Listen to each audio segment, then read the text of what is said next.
अंतिम समय की सेवा, मनसा सेवा। अव्यक्त मुरली 28 जनवरी 1985। सर्वश्रेष्ठ मनसा शक्ति द्वारा चाहे कोई आत्मा सम्मुख हो, समीप हो व कितनी भी दूर हो, सेकंड में उस आत्मा को प्राप्ति की शक्ति की अनुभूति करा सकते हैं। मनसा शक्ति किसी आत्मा की मानसिक हलचल वाली स्थिति को भी अचल बना सकती है। मानसिक शक्ति अर्थात शुभ भावना, श्रेष्ठ कामना। इस श्रेष्ठ भावना द्वारा किसी भी आत्मा के संशय बुद्धि को भावनात्मक बुद्धि बना सकते हो। इस श्रेष्ठ भावना से किसी भी आत्मा का व्यर्थ भाव परिवर्तन कर समर्थ भाव बना सकते हो।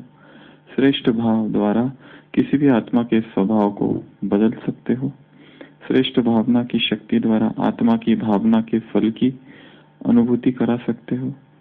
आत्मा को भावना के फल की अनुभूति करा सकते हो। श्रेष्ठ भावना द्वारा भगवान के समीप ला सकते हैं। श्रेष्ठ भावना किसी आत्मा के भाग्य की रेखा बदल सकती है। श्रेष्ठ भावना हिम्मतहीन आत्मा को हिम्मतवान बना सकती है। इसी श्रेष्ठ भावना की विधि प्रमाण मनसा सेवा किसी भी आत्मा की कर सकते हो। मनसा सेवा वर्तमान समय के प्रमाण अति आवश्यक है, लेकिन मनसा सेवा वही कर सकता है जिसकी कौन कर सकता है? जिसकी स्वयं की मनसा अर्थात संकल्प सदा सर्व के प्रति श्रेष्ठ हो, निस्वार्थ हो, परोपकार की सदा भावना हो, अपकारी पर भी उपकार की श्रेष्ठ शक्ति हो, सदा दातापन की भावना हो, सदा स्व परिवर्तन, स्व के श्रेष्ठ कर्म द्वारा औरों को श्रेष्ठ कर्म की प्रेरणा देने वाले हो। यह भी करे तब मैं करूंगा, कुछ यह करे कुछ मैं करूं, व थोड़ा तो यह भी करे, इस भावना से परे मैं करूंगी या करूंगा और अवश्य करेंगे। कमजोर है, नहीं कर सकता, फिर भी रहम की भावना, सदा सहयोग की भावना, हिम्मत बढ़ाने की भावना हो, इसको कहा जाता है मनसा सेवाधारी। मनसा सेवा एक स्थान पर स्थित रहकर भी चारों ओर की सेवा कर सकते हो। वाचा और कर्म के लिए तो जाना पड़ता है। मनसा सेवा कहाँ भी बैठे हुए कर सकते हो। अव्यक्त वाणी 28 जनवरी 1985। तो क्या कह रहे बाबा? मनसा सेवा से क्या क्या हो जाएगा? मनसा सेवा कौन कर सकता है? तो सर्वश्रेष्ठ मनसा शक्ति द्वारा चाहे कोई भी आत्मा सम्मुख हो, समीप हो या कितनी भी दूर हो, क्या कर सकते हो उस आत्मा को?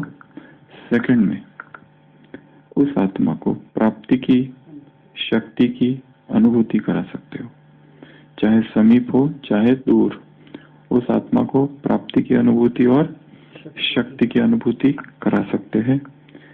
अभी मनसा सेवा से क्या क्या होता है उसकी बहुत सारी पॉइंट्स यहाँ पर गिनाई बाबा ने। कौन कौन सी? मनसा शक्ति से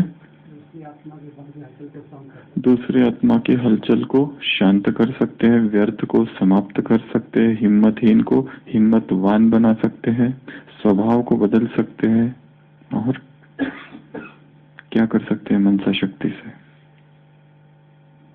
यहाँ पर ही बहुत सारी बातें बाबा ने गिनाई है। जो संशय बुद्धि है उनको भावनात्मक बुद्धि बना सकते हैं और आत्माओं को परमात्मा के समीप ला सकते हैं। तो बाबा कह रहे हैं मनसा शक्ति किसी आत्मा की मानसिक हलचल वाली स्थिति को भी अचल बना सकती है। कोई बहुत दूर है, हलचल में है, हम एक स्थान पर बैठकर उसे अचल बना सकते हैं। एक दूसरा, मनसा शक्ति मतलब शुभ भावना, श्रेष्ठ कामना। तो इस श्रेष्ठ भावना से क्या कर सकते? किसी भी आत्मा के संशय बुद्धि को क्या कर सकते हैं? भावनात्मक बुद्धि बना सकते हैं और किसी भी आत्मा का व्यर्थ परिवर्तन कर समर्थ बना सकते हैं और किसी भी आत्मा के स्वभाव को बदल सकते हैं और किसी भी आत्मा को उसकी भावना का फल दे सकते हैं, फल की अनुभूति करा सकते हैं और भगवान के समीप ला सकते हैं और किसी भी आत्मा के भाग्य की रेखा बदल सकते हैं। हिम्मतहीन आत्मा को हिम्मतवान बना सकते हैं। इतनी सारी चीजें कर सकते हैं। वास्तव में कर सकते हैं या ऐसे ही थियरी में? पहले की हुई है इसलिए कर सकते हैं। पहले की है इसके लिए कर सकते हैं। किसी में हिम्मत नहीं है, हम यहाँ से क्या कर दे कि जिसमें हिम्मत भर जाए। किसी का व्यर्थ चल रहा है, हम यहाँ से कुछ कर दे कि उसका व्यर्थ समाप्त हो जाए। कोई हलचल में है, हम यहाँ से कुछ कर दे कि उसका वो अचल हो जाए। कोई भगवान से मिल नहीं पा रहा है या हम चाहते हैं कि वो मिले और वो भगवान से मिल जाए, उसकी कोई भावना है, हम चाहते हैं कि वो पूरी हो जाए। कैसे होंगे ये सारे कार्य? बाबा कह रहे हैं कि मनसा सेवा एक स्थान पर स्थित रहकर भी चारों ओर की सेवा कर सकते हो। वाचा और कर्म के लिए तो जाना पड़ता है। मनसा सेवा कहाँ भी बैठे हुए कर सकते हो। क्या ये सभी सेवाएं संभव है? और है तो कैसे? यहाँ वाक्य कहा बाबा ने, सेकंड में उस आत्मा को अनुभूति कराओ प्राप्ति की और शक्ति की। हम यहाँ हैं, वो यहाँ है। कैसे कनेक्ट होंगी दो आत्माएं? क्या हम करें? शरीर से निकल क्या हो सकता है वो तो हमने जान लिया और इतने दिनों से पढ़ ही रहे। मनसा शक्ति से क्या हो सकता है? इस मुरली में ये एक प्रश्न है कि मनसा शक्ति से या श्रेष्ठ भावना से क्या क्या हो सकता है। ये 7-8 बातें यहाँ की रही है। दूसरा प्रश्न यहाँ जो है वो मनसा सेवा कौन कर सकता है, उसका भी उत्तर हमें पता है। जैसे कि कौन कर सकता है? जिसके प्रति श्रेष्ठ भावना हो, निस्वार्थ भावना हो, रहम की भावना हो, सहयोग की भावना हो, अपकारी पर उपकार करने वाला हो, परोपकार की भावना हो और मन जिसका शक्तिशाली हो। ये सभी बातें हैं जिसके आधार से मनसा सेवाधारी बन सकते हैं। तो बाबा यहाँ पूछ रहे हैं, लेकिन मनसा सेवा वही कर सकता है जिसकी स्वयं की मनसा अर्थात संकल्प सदा सर्व के प्रति श्रेष्ठ हो, निस्वार्थ हो, परोपकार की सदा भावना हो, अपकारी पर भी उपकार की श्रेष्ठ शक्ति हो, सदा दातापन की भावना हो, सदा स्व परिवर्तन स्व के श्रेष्ठ कर्म द्वारा औरों को श्रेष्ठ कर्म की प्रेरणा देने वाला हो, पहले करने वाला। यह भी करे तब मैं करूंगा, कुछ यह करे कुछ मैं करूंगा, थोड़ा वह करे तो मैं करूं, इस भावना से परे मैं करूंगा या करूंगी और अवश्य करूंगी। ये भाव रहम की भावना, सहयोग की भावना, हिम्मत बढ़ाने की भावना, इसको कहा जाता है मनसा सेवाधारी। और ये सेवा एक स्थान पर स्थित रहकर भी चारों ओर की सेवा कर सकते हो। वाचा और कर्म के लिए तो जाना पड़ता है। मनसा सेवा कहाँ भी रह कर सकते हो। मनसा सेवा से 3 प्रश्न हैं यहाँ पर। मनसा सेवा कौन कर सकता है, इसके उत्तर यहाँ दिए हुए हैं और वो हमें पता है। दूसरा है मनसा सेवा से क्या क्या हो जाएगा, उसके भी उत्तर यहाँ दिए हुए हैं और जो हमें पता है। तीसरा प्रश्न है कैसे कैसे होगा ये सब। हम तो इतने मनसा जो क्राइटेरिया बताए हैं वो हमारे अंदर आ गए, हम मनसा सेवाधारी बन गए। ये सारी चीजें हैं, रहम की भावना, सहयोग की भावना, आगे बढ़ाने की भावना, परोपकार की भावना, अपकारी पर उपकार करने की भावना, निस्वार्थ भावना, श्रेष्ठ भावना, आगे बढ़ाने की भावना, जितनी यहाँ दी है वो सब आ गई। और ये होता है मनसा सेवा से, ये भी हमें पता है, परंतु कैसे करे? कुर्सी पीछे नहीं, इस तरफ लगाओ, कुर्सी रास्ते में नहीं लगाओ। कैसे करे? मनसा सकाश से कर रहे हैं, वही मनसा सकाश किस विधि से करे, उसकी प्रैक्टिस बढ़ाए, कैसे बढ़ाए, कौन सी प्रैक्टिस बढ़ाए और उसका प्रूफ क्या है। कैसे हम समझे कि हमने जो मनसा सेवा की वो सफल हो गई। अपकारी जो भी यहाँ बातें की, हिम्मतहीन को हिम्मत, व्यर्थ समाप्त, स्वभाव परिवर्तन, दूसरी आत्माओं को भगवान से मिलाना, ये हमने किया, ये कैसे पता चले। खुशी होगी, हल्का लगेगा, और करे कैसे।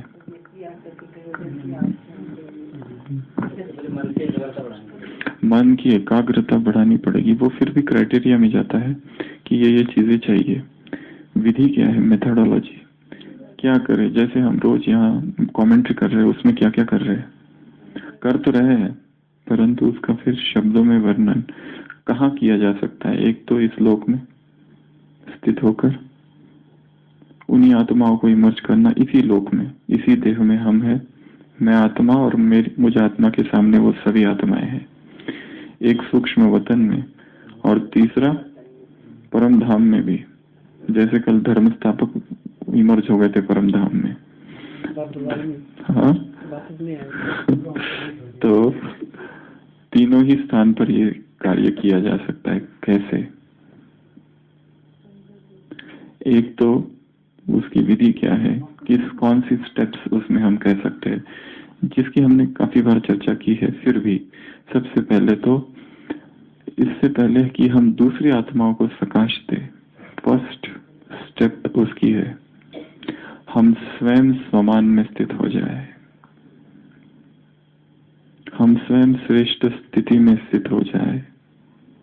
वो जो भी बातें यहाँ कही, रहम की भावना, कल्याण की भावना, बढ़ाने की भावना, आगे बढ़ाने की भावना, उन सभी का हम स्वयं स्वरूप बने, हम स्वयं उस अनुभूति में स्थित हो जाए। हमको यदि दूसरों को प्राप्ति का अनुभव कराना है तो हम स्वयं उस प्राप्ति के अनुभव में स्थित हो। यदि हमें दूसरों को परमात्मा मिलन का अनुभव कराना है तो क्या हम स्वयं परमात्मा मिलन की अवस्था में है, या हम स्वयं ही वियोगी है? हम कैसे दूसरों को मिला सकते हैं? तो सबसे पहला कार्य है स्वयं उस समान में स्थित हो जाना, स्वयं उस प्राप्ति में स्थित हो जाना, स्वयं उस अनुभव में स्थित हो जाना, उस स्थिति में स्थित हो जाना। ये सबसे फर्स्ट चीज है। सेकंड, उन आत्माओं को फिर इमर्ज करना। पहला स्वयं स्थित हो जाना, दूसरा उस आत्मा को या उन आत्माओं को, उस आत्मा में वो हिम्मतहीन वाली, वो व्यर्थ वाली, वो नेगेटिव वाली, वो संशय वाली, जिसे हमें भावनात्मक बनाना है, उसको इमर्ज करना, उसको या उन सभी को। थर्ड, उनसे बात करना। क्या बात करेंगे आत्माओं से? उन्हें तो याद दिलाना है कि वो कौन है, उनका स्मरण, उन्हें स्मरण दिलाना है कि वो सभी कौन है। यदि भगवान से मिलाना है आत्माओं को तो उन्हें ये याद दिलाना कि वो इसी देवकुल की महान आत्माएं है, पहले भी मिली हुई है। यदि किसी के व्यर्थ का को समाप्त करना है तो उससे क्या बात करेंगे? आत्मा दूर है, यहाँ नहीं है, उसके व्यर्थ को हमें समाप्त करना है, क्या कहेंगे उससे? हाँ, तुम समर्थ आत्माएं हो, उन्हें ये याद दिलाना है कि तुम कौन सी आत्माएं हो और ये क्या कर रही हो। ये तुम्हें शोभा नहीं देता है। तुम कल्प कल्प की समर्थ आत्माएं, विजयी आत्माएं हो, देवकुल की आत्माएं हो। व्यर्थ तुम सोच नहीं सकती, देख नहीं सकती, सुन नहीं सकती। यदि कोई हिम्मतहीन है तो उसे क्या याद दिलाना है? तुम परमात्मा कार्य में प्रयोगित थे, तुम शिव शक्ति हो, तुम मास्टर सर्वशक्तिवान हो, तुम परमात्मा बुझाए हो। और सहयोग वाली पॉइंट हो गई, वो शक्ति वाली पॉइंट। तुम विजयी हो, तुम कल्प कल्प की विजयी हो। उन्हें नशा दिलाना है, क्योंकि अभी हिम्मतहीन हो गई है, निरुत्साहित हो गई है, हतोत्साहित हो गई है। उस उदासीनता से उन्हें बाहर निकालना है। तो उन्हें उमंग उत्साह की पॉइंट, शक्ति की पॉइंट सुनानी है। हाँ, उनके अंदर उनके ही आंतरिक शक्तियों की उन्हें स्मृति दिलानी है। पहले भी पार किया था, अब भी पार करना है। यदि उस उदासी में डूबे हुए, उस विषाद में डूबे हुए हो, तो दुख की अवस्था में है तो उन्हें सुख की किरणें देनी है, उन्हें अतीन्द्रिय सुख की याद दिलानी है। अशांत है, उन्हें अपने ही, उनके ही शांत स्वरूप की याद दिलानी है। बीमार है, मानसिक रुग्ण है, तो उन्हें स्वास्थ्य की याद दिलानी है। दरिद्र है, उन्हें संपन्नता की याद दिलानी है। तो तीसरी स्टेप है आत्माओं से बात आगे नेक्स्ट और क्या करना है सकाश देने में? ये सभी ने किया है यहाँ पर, जिस जिसने सकाश दी है। फिर उनको अनुभव कराने के लिए उनमें शक्ति भरना, उन्हें सकाश देना मतलब किरणें देना। सकाश देना अर्थात किरणें देना। अब वो किरणें हम डायरेक्ट दे सकते हैं कि मैं आत्मा मास्टर सर्वशक्तिवान हूँ और मुझसे किरणें जा रही है। दूसरा, ऊपर से मुझ पे आ रही है और मुझसे उन पर जा रही है। तीसरा, वो थोड़ा भक्ति मार्ग जैसा है, शिव बाबा की किरणें फिर उनकी तरफ जा रही है, हम थोड़ा बाजू में हैं, हम साक्षी होकर देख रहे हैं। ऐसी भी सकाश कईयों ने यहाँ पर दी है कि जो शिव बाबा की किरणें उन पर जा रही है, पर ये थोड़ा पैसिव है। हमें एक्टिव सकाश देनी है। एक्टिव सकाश एंड पैसिव, सक्रिय निष्क्रिय। एक सकाश है जो हम देख रहे हैं और शिव बाबा से जा रही है, या फिर उससे भी ज्यादा भक्ति मार्ग अर्थात शिव बाबा से कहना, बाबा ये आत्मा आई है, अब इनको शक्तिशाली बनाओ। ये है भक्ति मार्ग। ये भक्ति मार्ग वाली दो प्रकार की सकाश, ज्ञान सकाश, भक्ति मार्ग वाली सकाश। तो ये इसमें हम प्रार्थना कर रहे हैं और शिव बाबा से कह रहे हैं कि उनको सकाश दो, उनको शांत कर दो, उनकी पीड़ा हरो। ये भी एक सकाश है। हाँ हाँ, तो हम इसको सकाश की कैटेगरी में रख रहे हैं, वो भी अच्छी है, वैसे भी दिए गई जो नहीं यहाँ पर। तो एक है सकाश, मैं आत्मा मास्टर सर्वशक्तिवान हूँ और मुझसे सकाश निकलकर उन आत्माओं में जा रही है। इस सकाश में हम खुद शक्तिशाली होंगे, हम में भी वो शक्तियां भरेगी। दूसरी सकाश, शिव बाबा से हम शक्तियां ले और फिर उनको दे। ये थोड़ा सा, ये भी अच्छा ही है क्योंकि बाबा से शक्तियां हम में आ रही है और हमसे उसमें जा रही है। तीसरा, शिव बाबा से शक्तियां उधर जा रही है देखना। और चौथा, उसको कहना दो, वो आई है उनको दो। तो इसमें हमारा कोई ज्यादा एक्टिव पार्टिसिपेशन नहीं है। हाँ, कमाई सब में ही है ये तो, क्योंकि मनसा सेवाधारी के लिए जो बातें चाहिए वो सब बातें धारण करना, इसी में कमाई है। तो फिर क्या करना है? फोर्थ, आत्मा में किरणें भरना, बल भरना, शक्ति भरना, उन्हें पावरफुल बनाना, सब कुछ। फिर जैसी जैसी जिस कैटेगरी की आत्मा है उसमें जो जो चीज की कमी है वो सब भरना। अगली भी कोई स्टेप हो सकती है। आत्माओं को पहले तो स्वयं स्वरूप में स्थित हो गए, दूसरे आत्माओं से बात की या उन्हें उनके स्वरूप में स्थित कराया, तीसरा उनसे दूसरा उनका आह्वान, तीसरा उनसे बात, चौथा उनमें शक्ति भरी, पांचवा हम देखें कि वो खुद देखे स्वयं को, दोनों ही। और भी कुछ सेवा के लिए प्रेरित करना, वो तो कर दिया ना। फिर सेवा के लिए उन्हें प्रेरित करना। चलो, उन्हें सेवा के लिए प्रेरित करना। हाँ, आह्वान तो कर दिया ना पहले ही। आह्वान भी चल रहा है, वो महसूस करना कि हम। हाँ, अनुभूति। एक तो हमने शक्ति भरी, फोर्थ स्टेप तो ये थी कि हमने सब कुछ किया। अभी उसके आगे की स्टेज है कि उन्हें अब ये सारी अनुभूतियां हो रही है। ये हम अनुभव करें कि उन्हें अनुभूति हो रही है, ये हम अनुभव करें कि उनको अनुभूति हो रही है। फिर वो हमको अनुभव करा रहे हैं वो किस बात का अनुभव कराएंगे हमें? जो हमने करा दिया। अच्छा, वो ये अनुभव करा रहे कि हमने अनुभव किया। हाँ, तो उन्हें ये अनुभव हो रहा है कि हमने वो सब कुछ अनुभव किया। और उसके बाद नेक्स्ट स्टेप है सिक्स्थ, वो दूसरों को अनुभव करा रहे हैं। जो हमने उनको कराया वो अब दूसरे, अब पहले वो शक्तिहीन आत्मा थी, हिम्मतहीन थी, अब उसमें हिम्मत भर गई, फिर उसने हिम्मत का अनुभव किया। अब वो देख रही है दूसरी शक्तिहीन आत्मा है, उनमें वो शक्तियां भर रही है।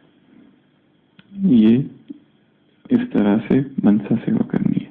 अर्थात एक विचार हमारे माइंड से जंप करे और दूसरे माइंड में जाए। Jump of one thought from one mind into another mind, इसको कहा जाता है टेलीपैथी। दूर दूर क्या कहते हैं उसे, संप्रेषण, दूर संप्रेषण, दूर दूर दर्शन तो नहीं परंतु दूर संदेश देना, संप्रेषण, तो दूर संचार भी कहते हैं। एक इससे दूसरे इसमें जाना। विज्ञान में एक टर्मिनोलॉजी है पैरासाइकोलॉजी, एक होता है साइकोलॉजी, एक है मनोविज्ञान, दूसरा है परामनोविज्ञान। ये सारी चीजें परामनोविज्ञान में आती है। Hypnosis, mesmerism, telepathy, clairaudience, clairvoyance. German में एक बहुत बड़े वैज्ञानिक थे जिनका नाम था रुडोल्फ टिंशल, शायद ऐसा ही कुछ नाम था। उसने बहुत सारे एक्सपेरिमेंट इसमें किए हैं। रुडोल्फ ने एक विचार दूसरे एक माइंड से विचार निकलकर दूसरे माइंड में कैसे जाए, टेलीपैथी जिसको कहते हैं। बहुत सारे एक्सपेरिमेंट किए, एक एनवलप लिया और जिसमें कोई एक कागज रखा जिसमें कोई फिगर लिखी थी और वो रख दिया, एनवलप बंद है, और फिर एक्सपेरिमेंट कराए लोगों से कि उसके अंदर वो फिगर है वो कौन सी है, बंद लिफाफे के अंदर क्या लिखा है वो पढ़ना। क्लायर ऑडियंस, दूसरे कमरे में कोई बोल रहा है, इधर सुनाई नहीं दे रहा है, वो सुनने की कोशिश करना। दूसरी जगह वहां उस कमरे में क्या हो रहा है वो देखना। क्लायरवॉयंस, क्लायर ऑडियंस, टेलीपैथी, ये सारा पैरासाइकोलॉजी में आता है। और ये सारे जो किए गए साइंस के बेसिस पे किए गए। ये सारे जो लोग थे ये धार्मिक लोग नहीं थे, धर्म को या फिर मानने भी वाले नहीं थे, पर इन्होंने साइंटिफिक तरीके से ये सारे एक्सपेरिमेंट किए और उनका ये निष्कर्ष निकला कि ये हो सकता है, क्योंकि वो कहते हैं कि एक यूनिवर्सल माइंड है, ये इंडिविजुअल माइंड, एक यूनिवर्सल माइंड, सभी माइंड्स कनेक्टेड है, एक माइंड दूसरे माइंड से कनेक्टेड है। जैसे माँ भारत में है और उसका बेटा विदेश में है, बेटे को कुछ होता है तो माँ को जैसे आधी रात में पता चलता है, कैसे, ये भी एक टेलीपैथी है। जैसे भारतीय संस्कृति में दिखाते हैं कि किसी का पति युद्ध पर गया हुआ, ठीक है, वो आरती कर रही है, इधर उधर उसे कुछ लगा, तीर लगा, तलवार लगी या फिर कुछ हुआ तो इधर दिया बुझ जाता है। ये कोई साइंटिफिक तो बातें नहीं है परंतु ऐसा होता है। या फिर चल रहे थाली लेकर और थाली गिरती है धाड़ से, अशुभ, ये वहां कुछ अशुभ होने वाला है, दिया या आंख फड़फड़ाती है। ये सारी चीजें भारतीय संस्कृति में काफी दिखाई हुई है। कैसे, या फिर उधर कुछ हो जाता है, जैसे रामायण में दिखाया हुआ है कि भरत जब ननिहाल में था उसको अचानक से बेचैनी होने लगी कि कुछ तो हुआ है, इधर पिता की मृत्यु हुई है, उधर कुछ उसको हलचल होने लगी है, कुछ ठीक नहीं है। अभी क्या, किसी ने आके बताया नहीं, ना तो कोई संदेश उसको स्वप्न आ रहे हैं। ये सब कैसे होता है, स्वप्न आने लगते हैं कई बार कि कहीं कुछ हुआ तो इधर स्वप्न आता है कि ऐसा हुआ, स्वप्न में पता चलता है ऐसा हुआ या होने वाला है। वो उस दिन जो बताया था 5 प्रकार के स्वप्न, उसमें 5th टाइप का स्वप्न ये है जो आगे होने वाला है। तो ये सब जो चीजें हैं ये सब पैरासाइकोलॉजी है।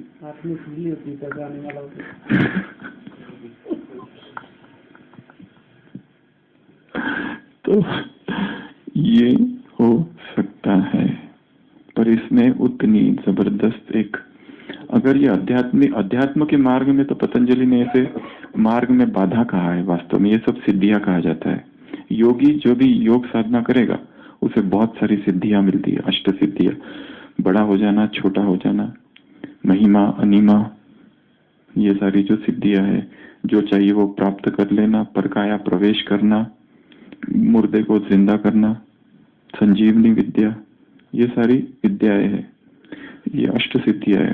पर इसमें फंसते नहीं है, फंस अगर गए तो वो अध्यात्म के मार्ग में बाधा है। परंतु हाँ, जो भी साधनाएं करेगा, आत्मा जैसी प्यूरिटी की लेवल ऊपर ऊपर जाएगी, उसमें वो सारी चीजें आती जाएगी। फिर वाणी और कर्म से भी ज्यादा संकल्प से ज्यादा सेवा होगी। कल की क्लास नाइट की ओम शांति भवन दादी जान की एक अनुभव सुनाया दादी ने, जो कि पैरासाइकोलॉजी में आता है। जो अनुभव दादी ने एक सुनाया, वो अनुभव comes in the domain of parapsychology. दादी हिंदी में बोल रही है, सामने जो बैठा है व्यक्ति वो अंग्रेज है, अंग्रेजी समझने वाला, हिंदी उसे समझ में नहीं आती।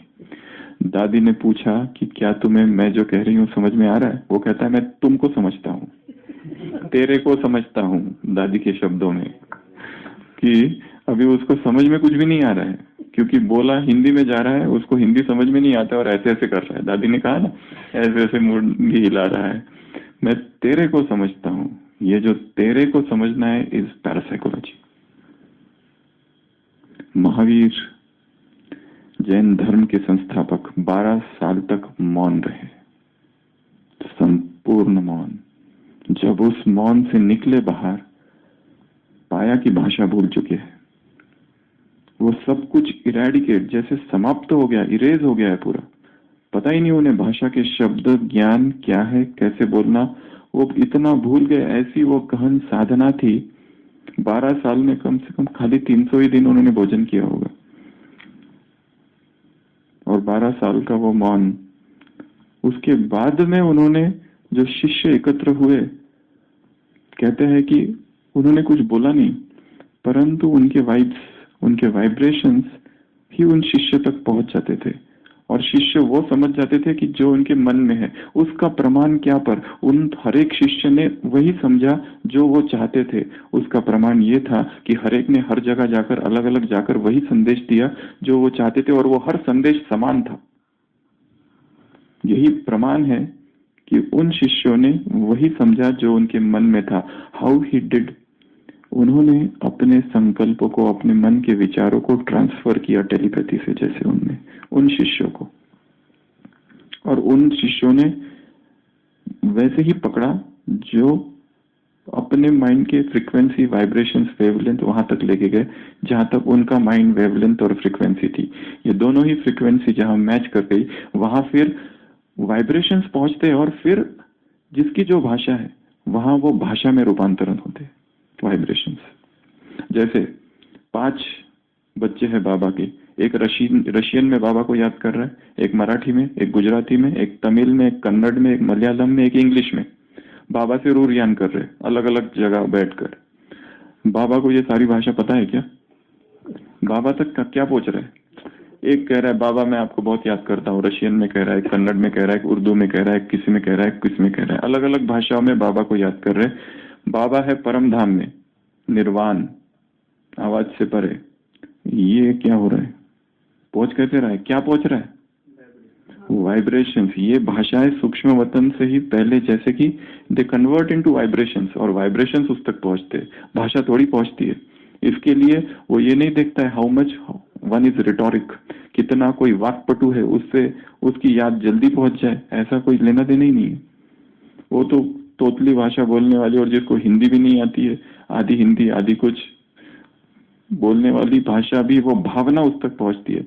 तो वो सारी भाषाएं वाइब्रेशंस में परिवर्तन होती है, वाइब्रेशंस उस तक पहुंचता है।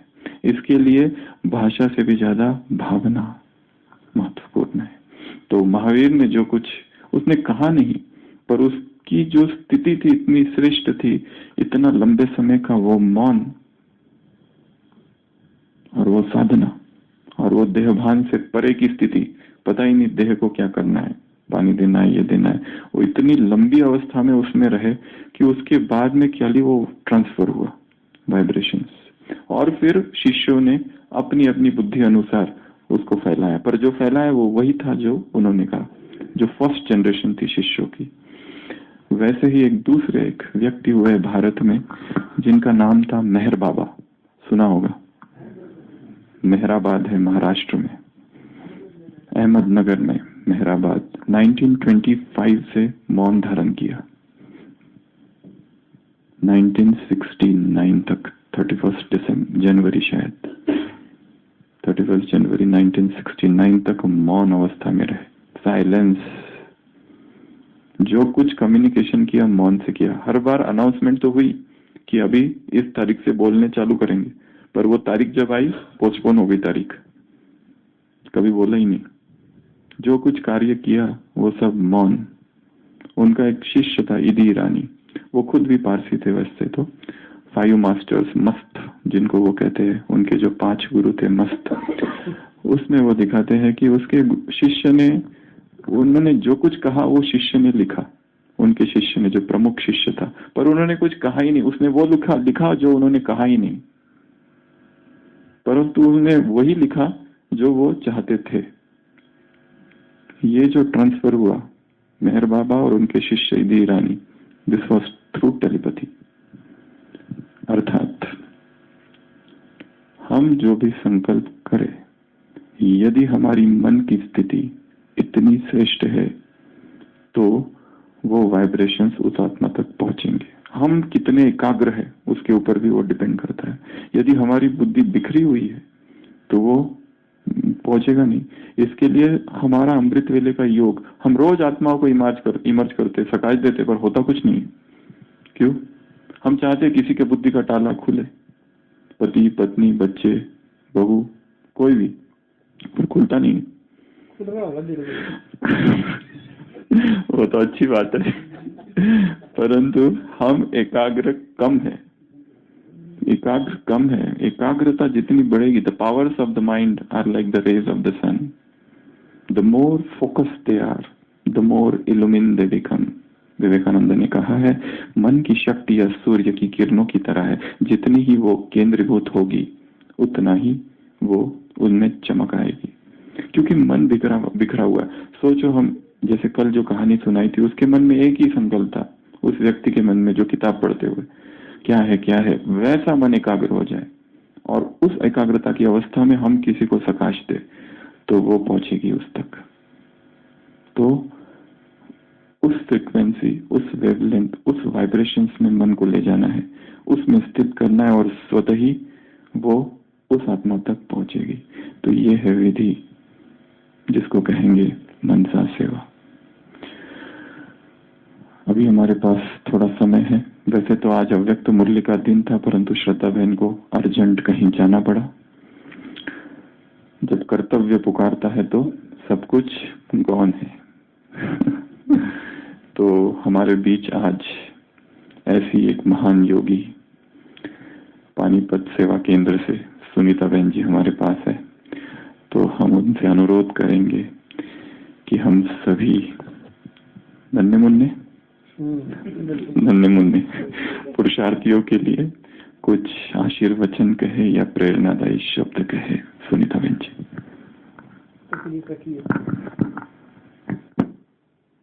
कोल्डिंग कर देंगे।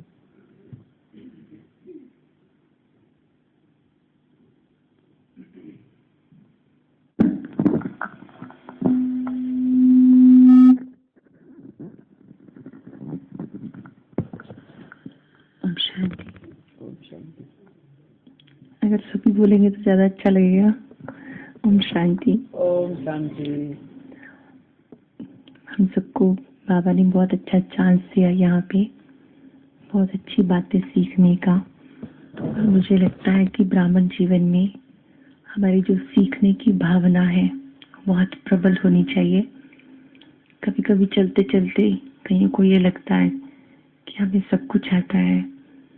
जब ये बात मन में आनी शुरू हो जाती है तो सीखने के द्वार बंद हो जाते हैं। हमारे मन में अंदर से एक आवाज आई कि जब तक जीना है तब तक सीखना है। और जो लोग सीखते हैं वो कभी बुजुर्ग नहीं होते। जो लोग सीखते हैं वो हमेशा आगे बढ़ते हैं। और जो लोग सीखते हैं उनमें निर्माणता रहती है। और जिनमें सीखने का भाव है वही अपने जीवन से दूसरों को सिखा सकते हैं। मुझे लगता है कि सब लोग देखना चाहते हैं। सुन सुन के सब लोग थक गए, अब सब लोग देखना चाहते हैं। जो कुछ हम बोलते हैं उसका असर कम होता है और जो कुछ हम करते हैं उसका असर ज्यादा होता है। जैसे परिवारों में भी हम देखते हैं कि माता पिता बच्चों को अच्छी बातें बोलते हैं, लेकिन जब वो खुद रिवर्स करते हैं तो बच्चों पे कोई भी अच्छा प्रभाव नहीं पड़ता है। तो संसार भी हम सबको देखना चाहता है कि हम सब ने कितना किया है, और जो कुछ भी हम करें वो बहुत नियत से करें। अगर हम दिल से पुरुषार्थ करते हैं तो बाबा बहुत मदद करता है। कभी कभी हम दूसरों को देखने लगते हैं तो हमारा पुरुषार्थ ढीला हो जाता है। अगर देखना भी है तो बाबा ने हम सबको क्या अलाउ किया है कि आप केवल विशेषता देख सकते हो। हम विशेषता कम देखते हैं और कमजोरियां ज्यादा देखते हैं, और कमजोरियां देखते देखते आज नहीं तो कल वो हमारे जीवन का हिस्सा बन जाती है। मैंने ऐसा महसूस किया है कि ब्राह्मण जीवन में जिससे भी आप मिलते हैं, अगर आप सबकी अच्छाई को देखते हैं तो वो विशेषता, वो अच्छाई जरूर हमारे पास आ जाती है। और अगर हम कमजोरियों को देखने लगते हैं तो वो भी हमारे पास आ जाती है। तो इसमें बहुत अच्छी बुद्धि का प्रयोग करना है कि हम सबकी अच्छाई को देखें, अप्रिशिएट करें, और विशेषता दाता बाबा सदा याद रहे। और बाबा से इतना डीप कनेक्शन हो हमारा, इतना डीप लव हो कि बाबा के सिवाय हमें कुछ अच्छा ना लगे। कितना प्यारा है बाबा। मैं बहुत बार सोचती हूँ कि वो इतना प्यारा है कि उससे प्यारा कोई और नहीं है। वो कितना स्वीट है कि उससे स्वीट कोई और नहीं है। और उसकी सुंदरता कितनी अच्छी है। क्या करता है सारा संसार उसके लिए? सत्यम शिवम सुंदरम। इसलिए बाबा सबसे सुंदर है, और जो कुछ भी है सब कुछ बाबा है। कोई कितनी ही आपकी प्रशंसा करे, महिमा करे, हम कभी भी उस महिमा को स्वीकार ना करें। जिन्हें वो वाह वाह की रोटी खाने की आदत पड़ जाती है तो बड़ा मुश्किल हो जाता है ब्राह्मण जीवन में चलना। कोई कितनी भी वाह वाह करे तो हमें किसकी वाह वाह करनी है? बाबा की करनी है। जो कुछ भी है सब कुछ बाबा है। इसलिए दिल से कहना है शुक्रिया बाबा, शुक्रिया। आज वैसे भी शुक्रवार है ना, इसलिए आप सबका भी बहुत बहुत शुक्रिया, बाबा का भी बहुत बहुत शुक्रिया। बहुत अच्छा लगा आप सबसे मिलके, और जो यहाँ पुरुषार्थ की लहर चल रही है उससे भी हमें बहुत कुछ सीखने लगा। सभी का बहुत बहुत शुक्रिया, बाबा का भी और सचिन भैया का भी शुक्रिया। ओम शांति।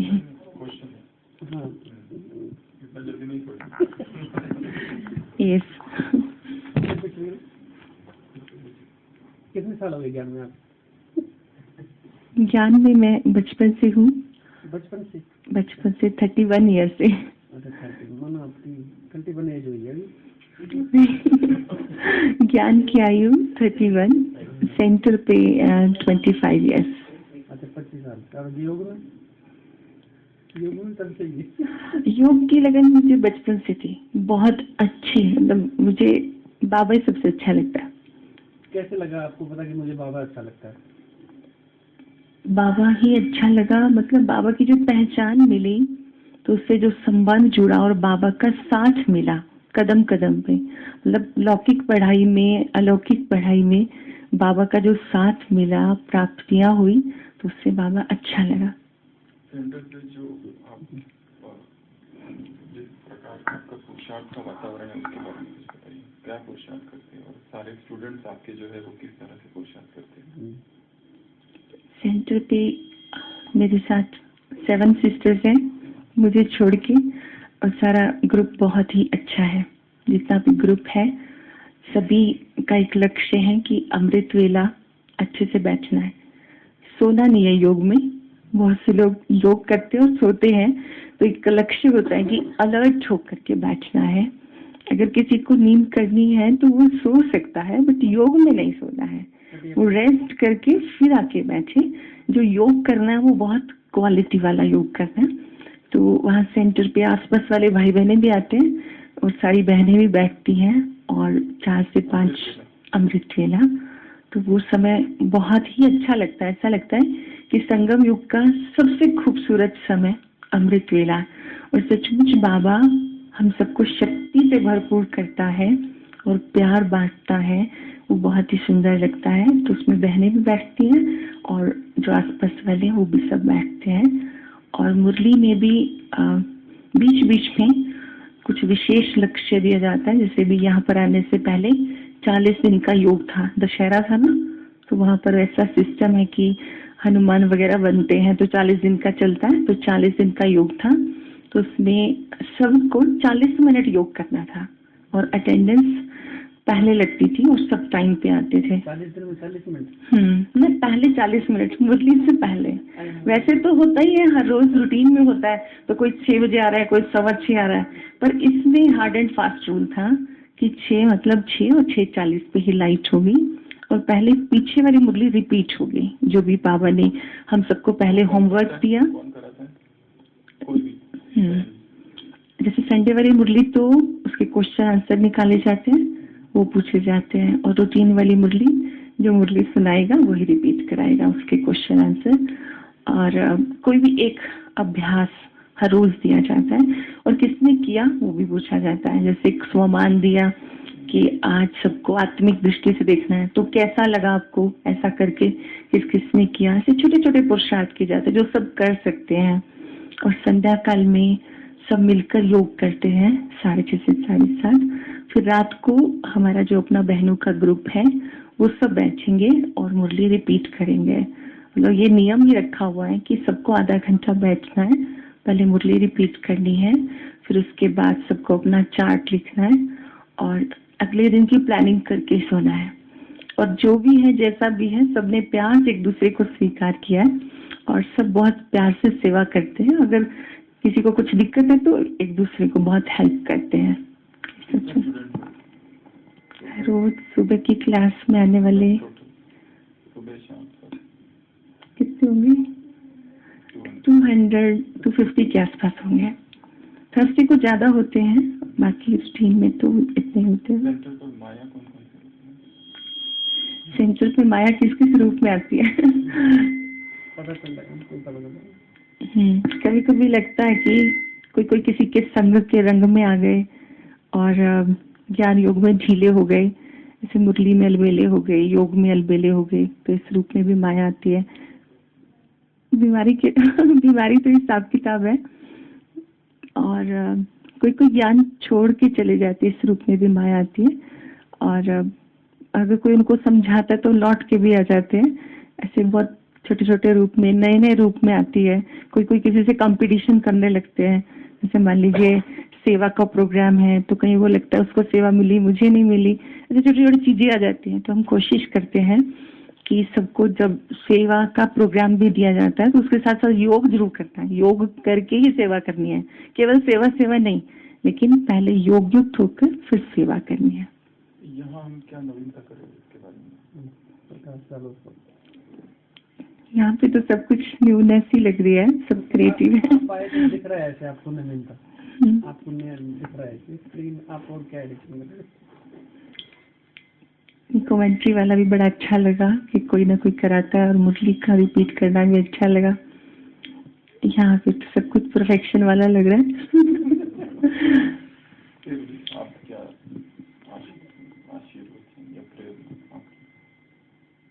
मुझे लगता है कि जो हम सुबह सुनते हैं तो थोड़ी देर हम सब एकांत में जरूर बैठे। योगी वो होता है जिसको एकांत बहुत प्रिय हो, और एकांत में जब हम अपने को देखते हैं तो अच्छे से हम खुद को एनालाइज कर पाते हैं कि मैं कहाँ तक हूँ।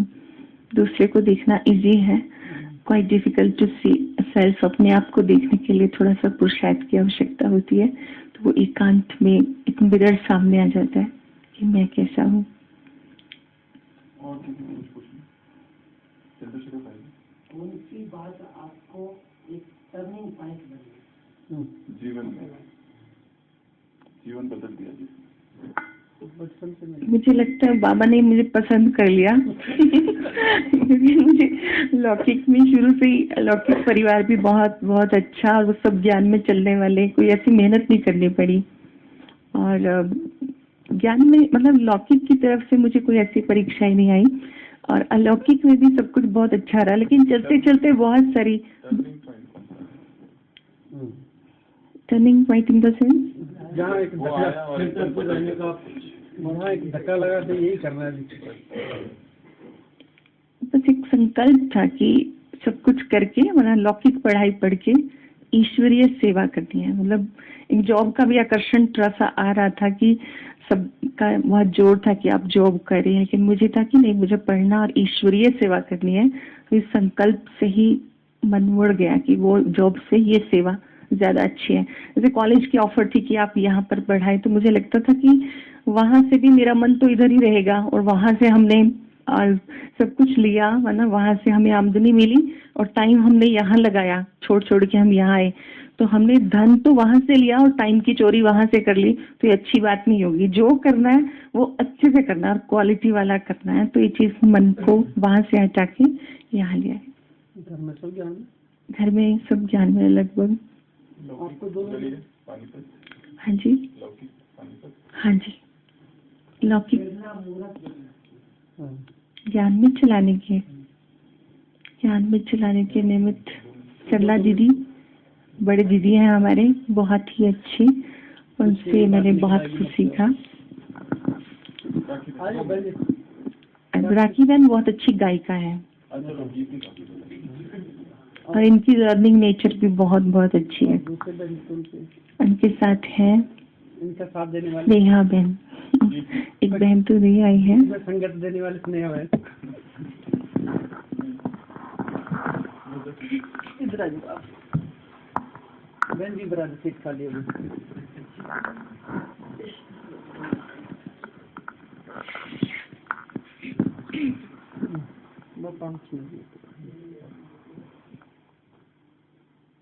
ओम शांति। यहाँ पे आकर सच में बहुत अच्छा लगा। और जैसे कि हम तो सभी बहनें दीदी से छोटे हैं, दीदी से बहुत कुछ सीखने को मिलता है, और बड़े भी कहीं ना कहीं हमारे पुरुषार्थ में अगर मददगार बनते हैं तो हमारा उमंग और बढ़ जाता है। और हमें इस बात का बहुत गर्व है, खुशी है कि हमें ऐसे दीदी मिले कि हमारा कदम कदम पर कहीं पर भी हम ढीले होते हैं तो हमें फिर से सपोर्ट करते हैं कि नहीं, ये चीज़ हमें ठीक करनी है। और यहाँ से जो आप सबको देख करके कि आप सभी ऐसे बैठते हैं, मुरली रिपीट करते हैं, और होमवर्क भी जैसे बताया कि मनसा सेवा का, ये सब हम कोशिश करेंगे ना दीदी वहाँ पे करने की।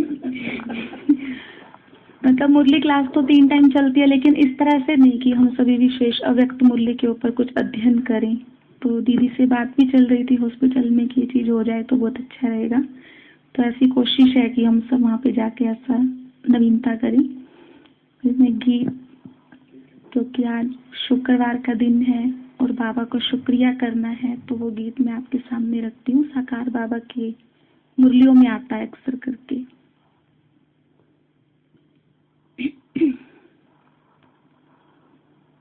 मुझको सहारा देने वाले, ये दिल कहे तेरा शुक्रिया। जमाना जो दे ना सका तूने दिया, जमाना जो दे ना सका तूने दिया हो। मुझको सहारा देने वाले, ये दिल कहे तेरा शुक्रिया। समझ में न आए क्या मैं बदले में दूं, समझ में न आए क्या मैं बदले में दूं।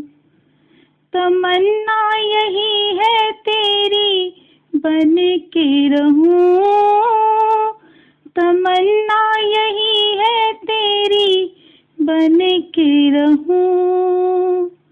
दिल में बिठा के तेरी पूजा करूं, मैं हूँ तेरी पुजारिन, तू है मेरा देवता हो।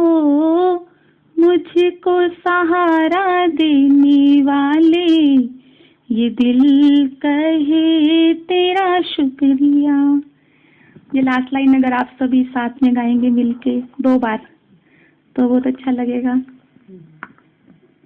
मुझको सहारा देने वाले, ये दिल कहे तेरा शुक्रिया।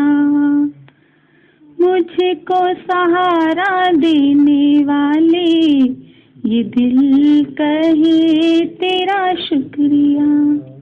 ओम शांति। ओम शांति। ओम शांति।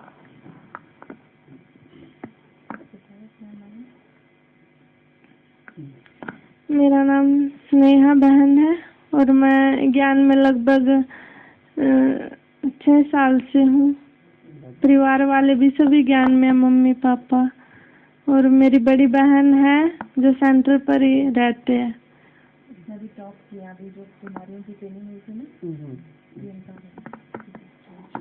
और इसके आगे आपका लक्ष्य क्या है? सेंटर पर ही रहना, बीके बनना। जिससे माँ बहुत ऊंची क्वालिटी है उनकी नजरों में।